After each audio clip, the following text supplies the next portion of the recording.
Hello, my name is Shalini Amin and I am the chair of the Bachelor of Design Interior program at the School of Environmental Design and Architecture. The Bachelor of Design program with a focus on interior design is a 4-year undergraduate degree program. All the courses for the B.Design program are curated to aid the process of design, visualization and making. The program originated from understanding the growing need for trained interior designers in our society.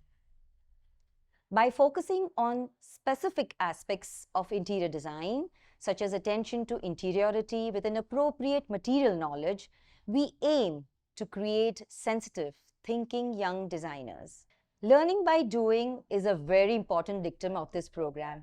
And at CEDA, we have a very well-established material lab, an extremely well-equipped wood workshop, pottery and photography labs. Through regular field trips, students engage with traditional knowledge systems with which we are also building a base for not only craft research, but also the built environment heritage.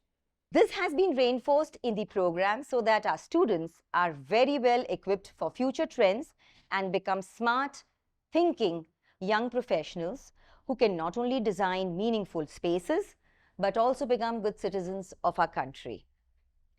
Thank you.